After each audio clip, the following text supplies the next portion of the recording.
मृदुंगाचा ताल, गोडी अभंगाची, पालखीचा सोहळा, सुखद अनुभूती वारीची, घेऊन आलोय तुमच्यासाठी खास वारी पंढरीची. रामकृष्ण हरी माऊली. वारी पंढरीची पावर्ड बाय उषा आणि को स्पॉन्सर्ड बाय हिरो डेस्टिनी या पुढारी न्यूजच्या विशेष कार्यक्रमात मी अदिती तरडे तुम्हा सगळ्यांचं स्वागत करते. जाय जाय तू पंढरी, होय होय वारकरी. जगद्गुरु संत तुकाराम महाराजांनी विठ्ठल भेटीची ओढ आणि पंढरीचं महात्म्य या दोनच ओळीत सांगून ठेवलंय.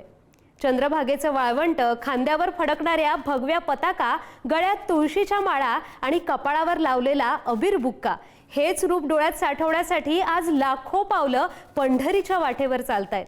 याच वारीचा आणि वारकऱ्यांच्या प्रवासाचा खास कार्यक्रम सुरू करूयात वारी पंढरीची.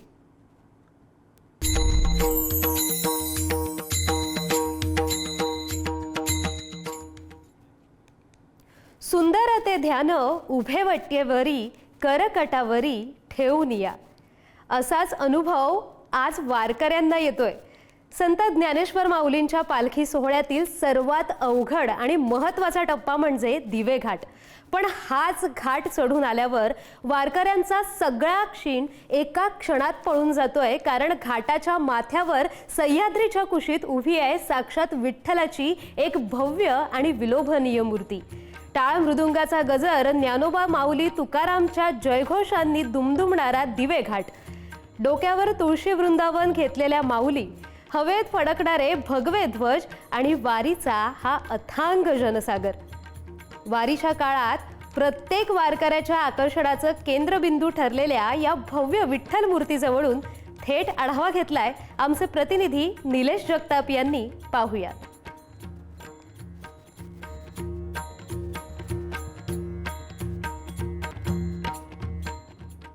ओढीने निघालेला हा सगळा वैष्णवांचा मेळा. दिवे घाटाची अवघड चढण पार केल्यानंतर जेव्हा सगळे वारकरी दिवे घाटाच्या माथ्यावरती येतात त्यावेळेचे दृश्य आपण पाहू शकतो.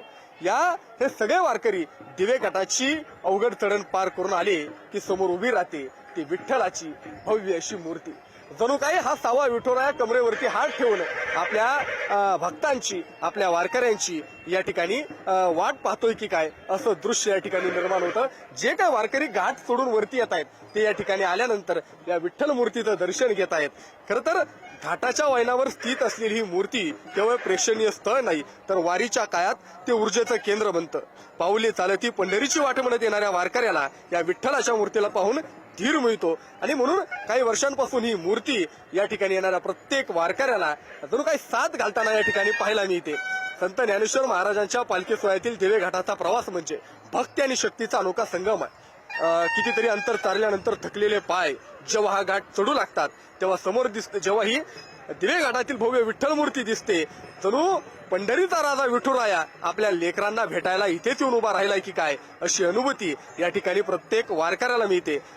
या ठिकाणचे दृश्य आपण पाहू शकतो. हे सगळे वारकरी दिवे घाटाची अवघड चढून पार करतायत आणि त्यानंतर आपल्या विठुरायाचं दर्शन घेताना सुद्धा या ठिकाणी पाहायला मिळत आहेत. खऱ्या अर्थानं देहभान हरवून धावणाऱ्या वारीला मायेची सावली देणारा दिवे घाटातील हा खऱ्या अर्थानं सगळा सोहळा आहे आणि म्हणूनच या ठिकाणी येणारा प्रत्येक वारकरी सावळ्या विठुरायाच्या मूर्तीचं सुद्धा दर्शन घेताना या ठिकाणी पाहायला मिळतो. कॅमेरा पर्सन सतीश कदम यांच्यासह निलेश जगताप, पुढारी न्यूज, दिवे घाट. माऊली एकीकडे सह्याद्रीची अवघड वळणं आणि दुसरीकडे विठ्ठलाच्या भेटीसाठी आसुसलेला लाखो वारकऱ्यांचा हा अथांग जनसागर. वारीच्या वाटेवरचा सर्वात मोठा आणि कठीण टप्पा म्हणजे हा दिवे घाट. पण माऊलींच्या भक्तीच्या ताकदीपुढे हा डोंगरही कसा झुकतो हे आज इथे पाहायला मिळतंय. एक नाही, दोन नाही, तर लाखो वारकऱ्यांची पावलं जेव्हा एका लईत दिवे घाटाची चढण चढायला लागतात तेव्हा दगडधोंड्यांचा हा घाट सुद्धा भक्तीच्या रसात न्हाऊन निघतो. वारीच्या वाटेवर महत्त्वाचा टप्पा असणाऱ्या या दिवे घाट याचाच इतिहास सांगतायत आमचे प्रतिनिधी निलेश जगताप.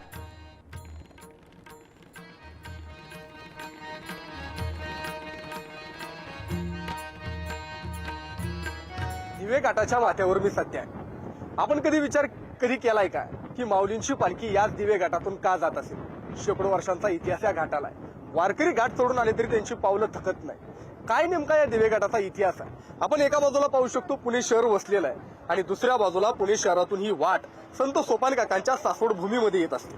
पहिली गोष्ट म्हणजे या दिवे घाटाला दिवे नावच का पडलं, तर या घाटाच्या वरच्या बाजूला माथ्यावरती दिवे नावाचं गाव आहे. आणि दुसरी गोष्ट, ज्यावेळेस छत्रपती शिवाजी महाराजांच्या काळामध्ये या घाटाचा उपयोग होत होता, त्यावेळेस रात्री उजेड पडावा, प्रकाश मिळावा म्हणून या घाटामध्ये मशाली दिवे लावले जायचे आणि म्हणून या घाटाला दिवे घाट असं नाव पडलं. हा सगळा इतिहास आहे. वारकरी वर्षभर या क्षणाची वाट पाहत असतो, कारण पालखी सोहळ्यातील सगळ्यात अवघड आणि तितकंच डोळ्यांचं पारणं फेडणारी चढण म्हणजे हा दिवे घाट आहे. हडपसर सोडलं, संत ज्ञानेश्वर महाराजांच्या पालखी सोहळ्यानं हडपसर सोडलं, पुण्यनगरीचा निरोप घेतला की या घाटातून पालखी सोहळा हा संत सोपान काकांच्या सासवड नगरीमध्ये दाखल होत असतो. सगळ्यात मोठा थरार जर या घाटात कुठे येत असेल तर माऊलींच्या रथाची तडण. जो रथ या तीव्र चढणीवर ओढणं सोपं काम नाही. इथं कोणती यंत्रसामग्री काम करत नाही. इथं काम करते ती फक्त विठ्ठल नामाची ताकद. आणि ज्ञानोबा तुकारामच्या गजरात सगळे वारकरी या ठिकाणाहून वरती येत असतात आणि म्हणूनच दिवे घाट चढून वरती आलं की वारकऱ्यांच्या आनंदाला उधाण येत असतं. वारकरी आनंद साजरा करत असतात, वेगवेगळ्या प्रकारचे खेळ खेळत असतात आणि याच दिवे घाटातून माऊलींची पालखी ही संत सोपान काकांच्या सासवड नगरीमध्ये येत असते. आणि हा सोहळा आपल्या नजरेत कैद करण्यासाठी पुणेकर असतील किंवा लाखो वारकरी या दिवे घाटाच्या आजूबाजूला बसलेले असतात. जिथं जागा मिळेल तिथं हे सगळे वारकरी हा सगळा नागमोडी घाटांचा दिवे घाट आणि त्यामध्ये दिसणार ते मनमोहक दृश्य आपल्या नजरेत कैद करण्यासाठी सगळेच जण या ठिकाणी येताना पाहायला मिळतात. घाट चढून आल्यानंतर सुद्धा सगळे वारकरी पायाला फोड आला, किती थकवा आला तरी माऊली तुमच्यासाठी पायाची फोडच काय, तर तुमच्यासाठी आयुष्य कमी आहे, ही भावना या ठिकाणी व्यक्त करताना पाहायला मिळतात. कॅमेरा पर्सन सतीश कदम यांच्यासह निलेश जगताप, पुढारी न्यूज, दिवे घाट. निवृत्ती, ज्ञानदेव, सोपान आणि मुक्ताबाई ही 4 भावंड. संत मुक्ताबाई या 3ही भावंडांपेक्षा वयाने सर्वात लहान, पण त्यांचं आध्यात्मिक ज्ञान आणि वैचारिक प्रगती एवढी अफाट होती की या भावंडांच्या पाठीशी असलेली आदिशक्ती म्हणजेच संत मुक्ताबाई. पंढरीच्या दिशेने वाटचाल करणारी आदिशक्ती मुक्ताईंची पालखी आज बीड शहरातील माळवेस हनुमान मंदिर या ठिकाणी मुक्कामी आहे. मुक्कामाच्या ठिकाणी हजारो भाविक दर्शनासाठी गर्दी करतायत. आदिशक्ती मुक्ताईच्या जयघोषाने बीड नगरी दुमदुमून निघाली आहे.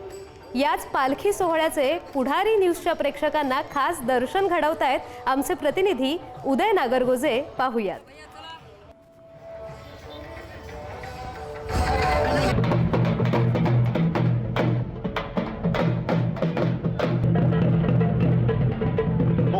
मुक्ताबाई आदिशक्ती मुक्ताबाईच्या गजरानं बीड शहर अक्षरशः दुमदुमून गेलं आहे. संत मुक्ताबाईची पालखी जी पंढरपूरकडे मार्गस्थ आहे ती आज बीडमध्ये पोहोचली आहे आणि 2 मुक्काम या पालखीचे बीडमध्ये असणार आहेत. 300 वर्षापेक्षा जास्त काळाची ही परंपरा आहे आणि जवळपास 29 दिवसाचा प्रवास करून ही पालखी पंढरीला विठुरायाच्या दर्शनासाठी जाणार आहे. आपण सध्या पालखीच्या ठिकाणी आहोत. पालखी बीड शहरातील माळीवेस भागात थांबली आहे आणि त्या ठिकाणी मोठ्या संख्येने भाविक दर्शनासाठी दाखल झाले आहेत. या ठिकाणी आपण पाहू शकतो मुक्ताईंच्या ज्या पादुका आहेत त्या पुढारीच्या प्रेक्षकांसाठी खास दर्शन सोहळा आहे आणि या ठिकाणी मुक्ताईच्या मूर्तीचं मुक्ताईच्या पादुकांचं दर्शन बीड शहरातील भाविक मोठ्या भक्तिभावाने घेत असल्याचं आपल्याला या ठिकाणी पाहायला मिळते. अतिशय अवर्णनीय आणि अतिशय सुंदर असा हा सगळा सोहळा आहे. बीडकरांच्या वतीने मोठ्या उत्साहात स्वागत करण्यात आलं आहे या पालखी सोहळ्यात. आपण जर पाहिलं तर हे माळीवेस भागातील जे हनुमान मंदिर आहे त्या ठिकाणी दर्शनासाठी मोठी गर्दी भाविकांनी केली आहे. जवळपास 2 दिवस ही पालखी मुक्कामी असते. बीड शहरातील माळीवेस भागानंतर बीड शहरातीलच बालाजी मंदिरात देखील ही पालखी मुक्कामी थांबणार आहे. बीडकर या पालखीचं पारंपरिक पद्धतीने स्वागत करत असतात. अतिशय नयनरम्य असा हा सगळा सोहळा असतो. उद्या देखील बीड शहरातून ही पालखी मार्गस्थ होते बालाजी मंदिराकडे आणि त्या ठिकाणी देखील मोठी स्वागताची तयारी करण्यात आली आहे. या ठिकाणीच मुक्ताईंचे आजोबा यांचे गोविंद पंत यांची देखील समाधी आहे आणि आजोबा नातीचा हा सोहळा देखील आपल्याला या ठिकाणी पाहायला मिळणार आहे. एकंदरीतच मुक्ताईची पालखी बीडमध्ये आल्यानं बीडकरांचं वातावरण अतिशय भक्तिमय आणि विठ्ठलमय झाल्याचं आपल्याला पाहायला मिळते. उदय नागरगोजे, पुढारी न्यूज, बीड.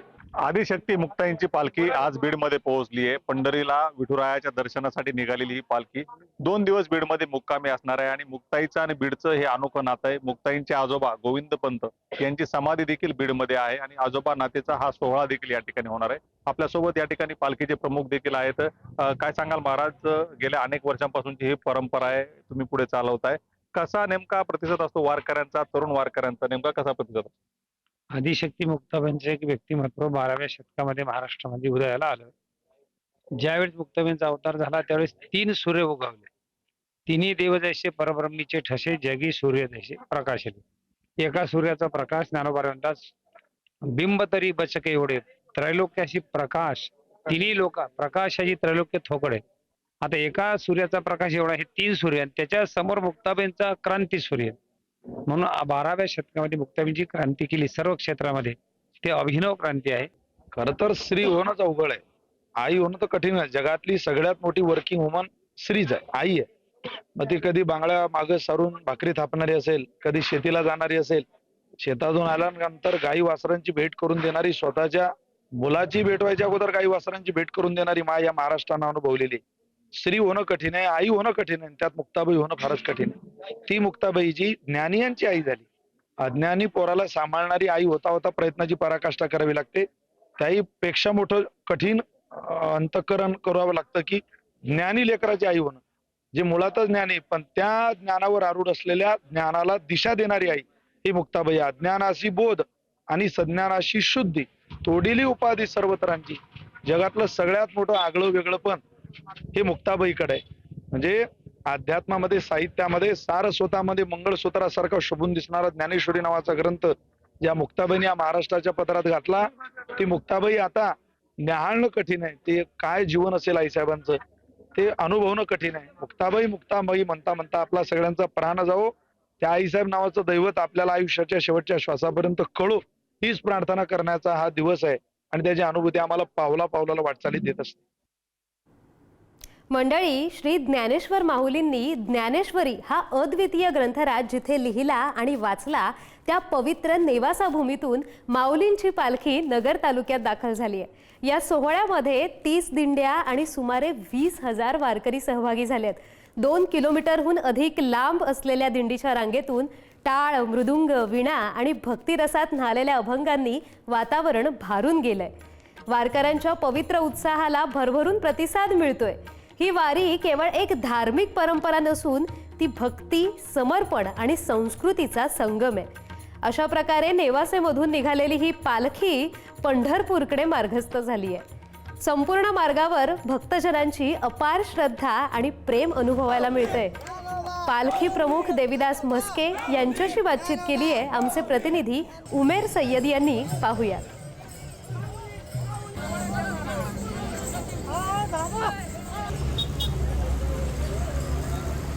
पालखीचे जे प्रमुख आहेत ते आपल्यासोबत म्हस्के महाराज आहेत. महाराज, काय सांगाल, या दुसरं वर्ष आहे जे मार्गस्थ झालंय आता पंढरपूरकडे, पण आपल्या या पालखीमध्ये एकूण किती दिंड्यांचा सहभाग आहे, एकूण वारकरी किती आहे, त्या संदर्भात काय सांगतो? आता सध्या या सोहळ्यामध्ये 29 ते 30 दिंड्या सहभागी आहेत. आणि आता म्हणाल तर 17-18 हजार समाज आहे. आणि नगर पासून तो आणखी 5-6 हजाराने वाढण्याची शक्यता आहे. तर एकूण किती हजार वारकरी यात सहभागी होय? पंढरपुरात जाईपर्यंत तरी 27-28 हजार वारकरी यामध्ये समाविष्ट राहतील. दुसरी गोष्ट म्हणजे कुठेतरी नेवासा तालुक्याला ज्ञानेश्वर माऊलींची कर्मभूमी म्हटली जाते. जे ज्ञानेश्वरी आहे ते माऊलींनी तिथे लिहिली पण आणि वाचली पण, काय सांगाल? संत श्रेष्ठ ज्ञानेश्वर महाराजांची कर्मभूमी म्हणजे नेवासा क्षेत्र आहे.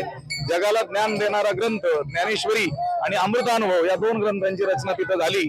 आणि ज्ञानदेवादी 4ही भावंडांनी सुमारे 2.5 वर्ष त्या ठिकाणी वास्तव्य केलं. म्हणजे असं म्हणता येईल, ज्ञानदेवी रचेला पाया, उभारिले देवालय असं जे म्हणतात. तर या वारकरी संप्रदायाची पायाभरणी खरोखर नेवासा या ठिकाणी झालेली आहे. तर नक्कीच आपण जर बघितलं तर आळंदी नंतर आध्यात्मिक आणि सामाजिक जे महत्व आहे ते नेवास्याला आहे. आणि म्हणूनच ही जी दिंडी आहे, ही जी पालखी सोहळा आहे, याला एक अधिकच महत्व प्राप्त झालेलं आहे. खरं तर ही जी पालखी सोहळा ते इमामपूर घाटातून जे मार्गस्थ होतं आणि याच घाटाला आता ज्ञानेश्वरी घाट म्हणून नामांतराचं जे फलक आहे त्याचं देखील या ठिकाणी उद्घाटन करण्यात आलेलं आहे. उमेर सय्यद, पुढारी न्यूज, अहिल्यानगर. मंडळी, दिवसभर लॅपटॉप समोर बसून कोडिंग करणारे, सॉफ्टवेअर बनवणारे आणि करोडोंचं पॅकेज घेणारे IT भिडू जेव्हा फॉर्मल कपडे बाजूला ठेवून डोक्यावर टोपी आणि हातात टाळ घेऊन वारीच्या वाटेवर चालतात, तेव्हा भक्तीचा एक वेगळाच इंटरफेस पाहायला मिळतो. मंडळी, मी बोलतीये वारीत सहभागी झालेल्या IT दिंडीबद्दल. आज हेच IT प्रोफेशनल्स आपल्या सोबत आहेत जे सांगणार आहेत की कॉर्पोरेट लाईफमधून थेट विठ्ठलाच्या पंढरीत जाण्याचा हा अनुभव कसा आहे. त्यांच्याशी बातचीत केली आहे आमचे प्रतिनिधी निलेश जगताप यांनी. पाहूया.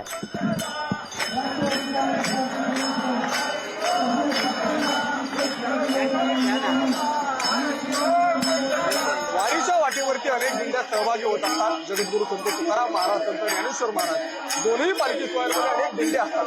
पण एक विशेष दिंडी दरवर्षी या वारीच्या वाटेमध्ये सहभागी होताना पाहायला मिळते, ती म्हणजे IT दिंडी. IT मध्ये काम करणारे सगळे लोक या ठिकाणी IT दिंडी म्हणून वारीच्या वाटेवरती सहभागी होताना पाहायला मिळतात. हुकूमनामाचा गजर करतात. माऊली, खरं तर तुम्ही IT मध्ये काम करणारे लोक आहात. रोज कामाचा ताण तणाव त्या सगळ्यामध्ये आज वारीत सहभागी झालाय. काय भावना आहे तुमच्या? शेवटी ताणतणाव कमी करण्याचा एकच मार्ग आहे, तो म्हणजे पुंडली कवळगे हर विठ्ठल श्री ज्ञानदेव तुकाराम पंढरीनाथ महाराज की जय. दैनंदिन जे स्ट्रेस असतं ते कमी करण्यासाठी आणि एक वेगळा अनुभव आणि माऊलीला समर्पण देण्यासाठी IT आणि नॉन IT मधले बरेचसे आमचे इंजिनियर्स आणि बरेचसे लोक ही एक वाट शोधत असतात, एक स्ट्रेस रिलीफचा शोधतात. आणि ही IT दिंडी ही उत्कृष्ट अशी स्ट्रेस रिलीफ आहे. तुम्ही वारीत सहभागी झालाय, टाय घेतलाय, वारीची वाट चालताय, विठू नामाचा गजर केलाय, करताय. काय कसा वारीमध्ये कसा अनुभव कसा येतो तुम्हाला? वारीमध्ये अत्यंत वेगळे मजा आहे. सगळे नवीन नवीन लोक भेटतात. प्रत्येक जण एकच म्हणतो माऊली माऊली माऊली. हे प्रेम जे आहे, ही ताकद जी आहे, ही माऊलींमुळे आहे. एकदम सगळी व्यवस्था एकदम छान आहे इथं, म्हणून महाराष्ट्र गव्हर्नमेंटला माझा मनापासून धन्यवाद.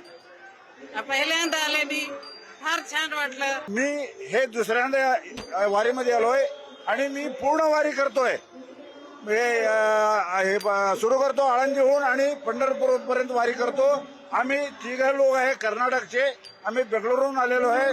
बेंगळुरूहून येऊन इथं वारीमध्ये आम्ही जॉईन होतो. पंढरपूरचा विठोबाचा आमच्यावर एवढा आशीर्वाद आहे की आम्ही इथं येऊन धन्य होतो आणि पावन होतो. IT म्हटलं की ताण असतो, तणाव असतो, कॉर्पोरेट सगळं कल्चर. मात्र या वारीच्या वाटेवरती चालताना आनंदाची अनुभूती तुम्हाला सगळ्यांना होत असेल. तुम्ही काय सांगाल? आम्हाला या वारीला आल्यावर एकदम आनंद वाटतो, खुशी वाटते. आम्ही लास्ट इयर पण आले होते. लास्ट इयरला कम्प्लीट केलं. ह्या वर्षी पण आम्ही कम्प्लीट करणार आहोत. आम्हाला विठ्ठल कृपा आहे. सगळ्यांना विठ्ठल कृपा असू दे आणि की आम्हाला विठ्ठलचं सगळं आशीर्वाद आहे. सगळ्यांचं आम्हाला एवढं खुशी होते, एकदम मस्त होते. कॅमेरा पर्सन सतीश कदम यांच्यासह निलेश जगताप, पुढारी न्यूज, पुणे. मंडळी, बदलते ऋतू, बदलतं राजकारण आणि बदलत्या काळासोबतच माणसाची जगण्याची साधनही बदलली. पण या आधुनिकतेच्या गर्दीतही आपली संस्कृती, आपली परंपरा आणि आपली पाळंमुळं घट्ट रोवून धरलेला एक घटक आजही समाजात कार्यरत आहे. पहाटेच्या शांततेत टाळ आणि शिपळ्यांच्या आवाजाने साऱ्या गावाला जागवणारा आणि सात्विकतेची साथ घालणारा वासुदेव वारीत सहभागी झालाय.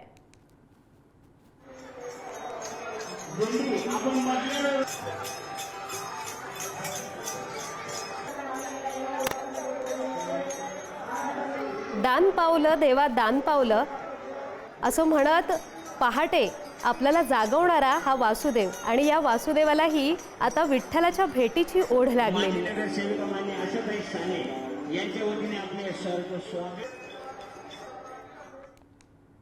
मंडळी, वारीमध्ये अवघा महाराष्ट्र भक्तीच्या स्वरांमध्ये न्हाऊन निघतो. आपणही या स्वरांच्या वारीचा अनुभव घेऊया. पाहुयात गायक आणि अभिनेता अवधूत गांधी यांची गायकी, आमचं विशेष सेगमेंट वारी स्वरांची मधून.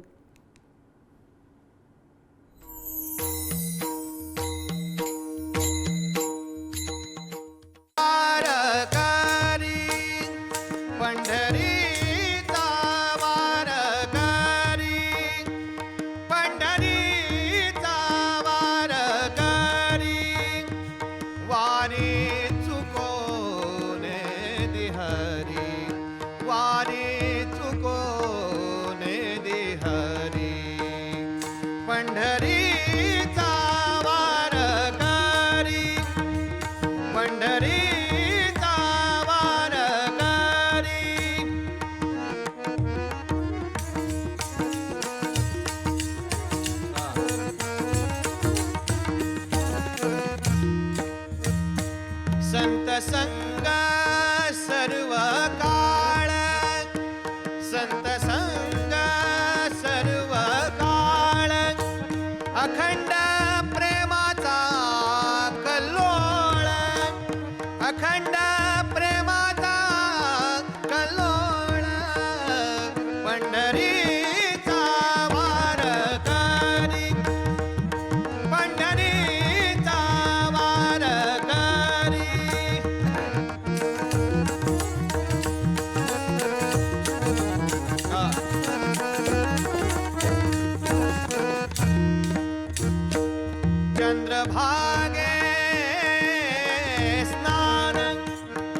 बोला पुंडलिक वरदे हरी विठ्ठल श्री ज्ञानदेव तुकाराम पंढरीनाथ महाराज की जय.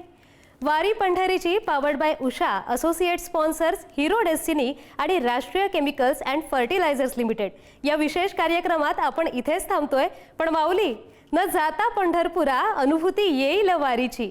घर बसल्या उद्याही पहा वारी पंढरीची.